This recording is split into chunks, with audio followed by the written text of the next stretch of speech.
Olá, meninos e meninas, como vão? Tudo bem? Vocês sabem me dizer por que na sexta-feira não terá aula? Quem sabe dizer? Será que já ouviram falar? Pois é, será comemorado o aniversário do município, não é? Emancipação de São João do Meriti, quando ele se separou definitivamente de Nova Iguaçu. Ele teve agregado também a Caxias, então ele se tornou independente, porque quando ele começou a ter movimentação, né, ele já foi grande produtor. São João de Meriti, dentro de São João de Meriti, havia uma produção de milho, havia uma produção de mandioca, de café, de açúcar. Então ele começou a ter progresso, não é? E a situação econômica começou a crescer. Então, quando, em 1943, foi quando ele tornou-se independente, não é? Os rios, são 3 rios que cortam aqui São João: o Sarapuri, tem o Meriti e o Rio Pavuna. Vocês sabiam que o Rio Pavuna já foi navegado? A família de Dom João, por incrível que pareça, passou por ali. Ele era navegável, as mercadorias eram transportadas por ali. Então, ele era navegável, passavam navios, não é? Com certeza.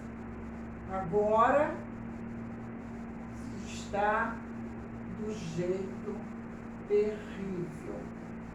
Se tem sapato, poltronas, tudo que não presta ali naquele rio, a qual não se deram, não conservaram, de grande importância. Mas São João estará na sexta-feira completando 77 anos de emancipação. Por isso, não teremos aula, tá bom? Agora nós vamos para a nossa aula de história. Aula de história. E qual o assunto? Qual o assunto? Já podemos ver. O senhor Getúlio Vargas. Aula 2, página 257. Vocês vão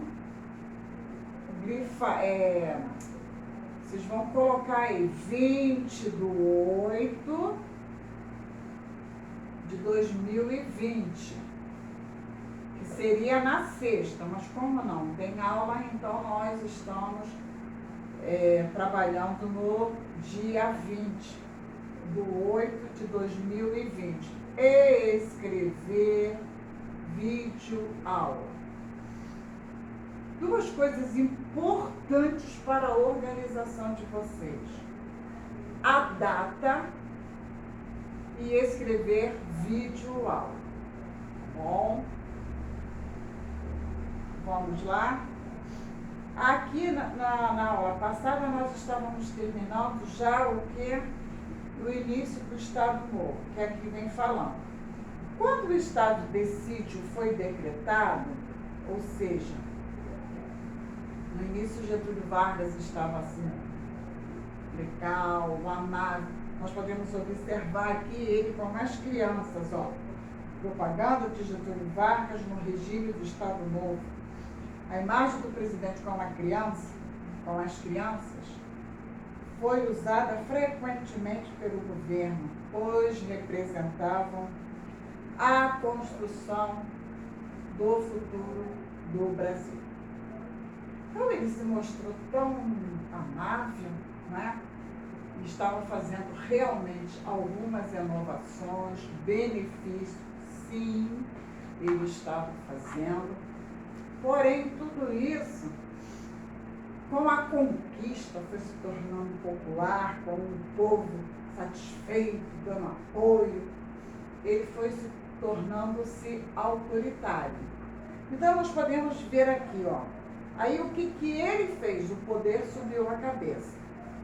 Foi decretado o estado de sítio, já falei, que é a suspensão da atuação dos deputados,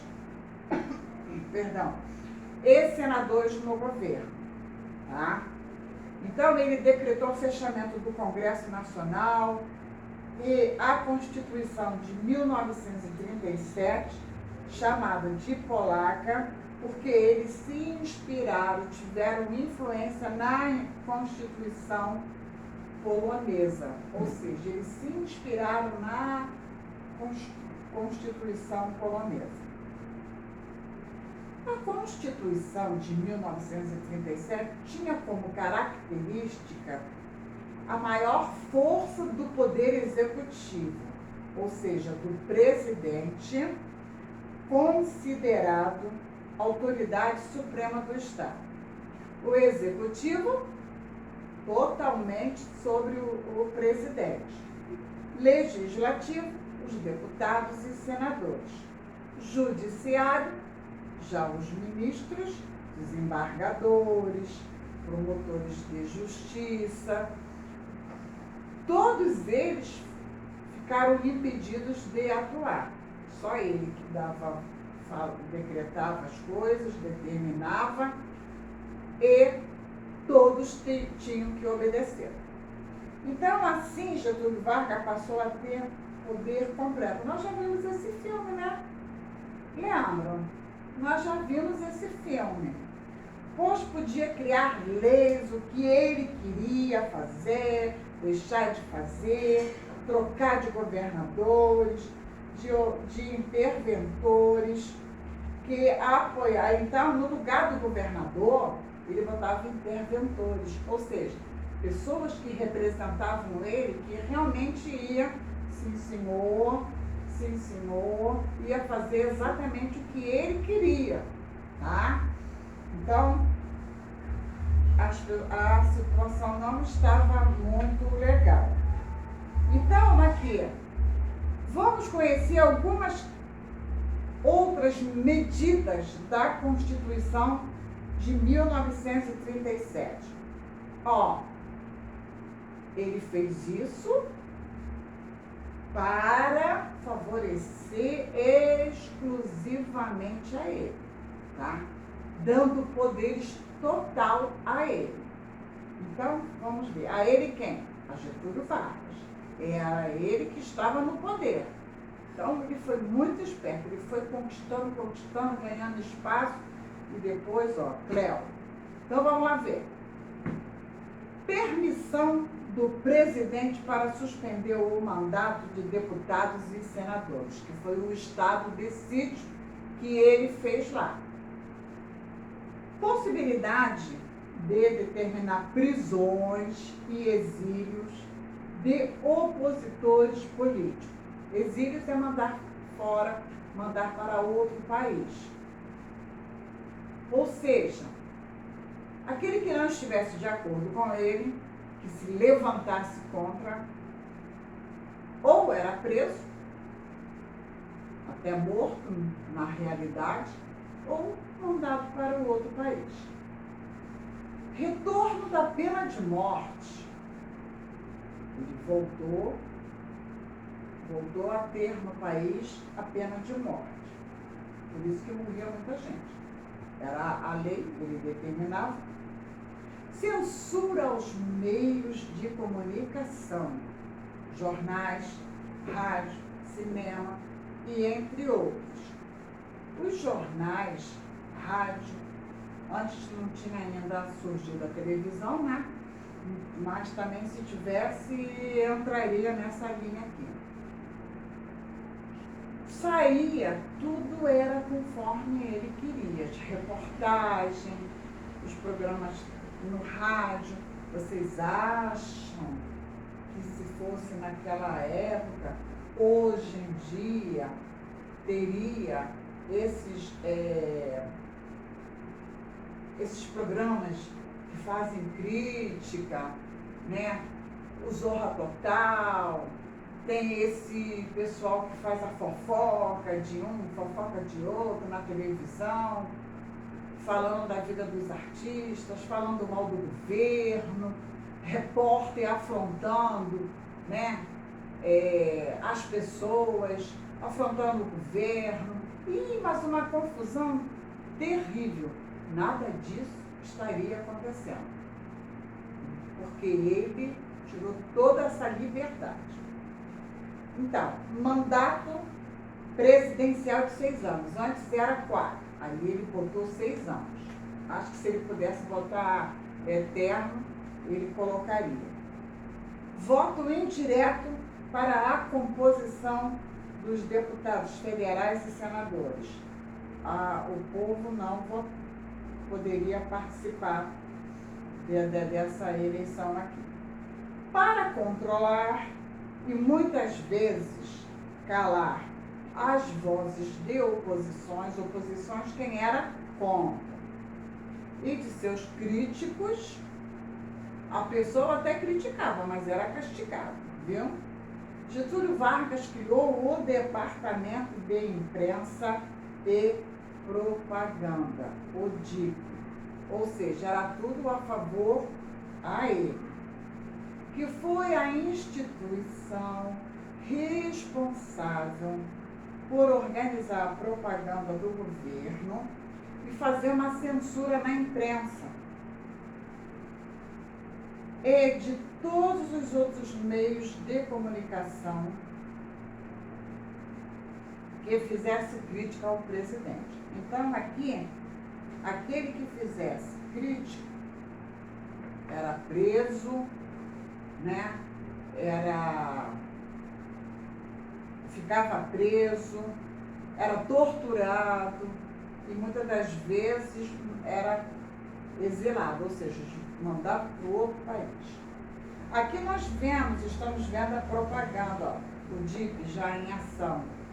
As crianças, todas sorridentes, inocentes, tadinhas, fazendo a propaganda aqui, usando até as crianças, né?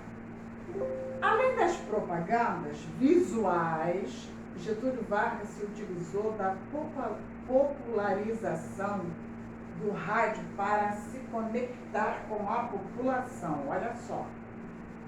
Através da criação de um programa radiofônico, Hora do Brasil.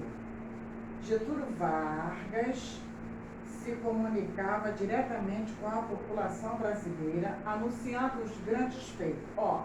Essa Hora do Brasil era aquele programa em que ele falava, eu fiz isso, a partir de hoje será assim. Então chamou-se a Hora do Brasil, que era a hora que o presidente falava para a população. E tinha pessoas que ficavam, né, com um radinho, né, com um rádio assim até no ouvido para poder ouvir, né, a ordem e aquilo que ele estava determinando. Já em 1971, essa Hora do Brasil passou a se chamar A Voz do Brasil, que é até hoje. Até hoje tem esse programa. Mas muitos nem ouvem, né? Então vamos ver aqui. Ele se comunicava diretamente com a população, anunciando as grandes obras. Gente, ele até fazia alguma coisa assim. Nós já estudamos isso. Não estou sendo a favor, tá? Eu acho, não vou nem entrar em detalhe em relação à política, porque eu não gosto de falar determinadas coisas, porque vamos deixar para lá. Porém, ele fez sim, mas ele se tornou um ditador, sabe? E as coisas ficaram complicadas para a população. Então, o que aconteceu? Foi uma ditadura mesmo, né? Que nós vamos estudar mais adiante outro detalhe sobre ditadura. Estavam sendo feitas criações, ali ele informava dessa forma todos os dias, 19 horas, até hoje no mesmo horário. Brasileiro de todas as classes sociais, desde o pobre aos de melhores situações, de grande melhoria. Tinham de classes sociais escutavam o pronunciamento e a propaganda política do presidente. O presidente também se comunicava com a população através de comícios.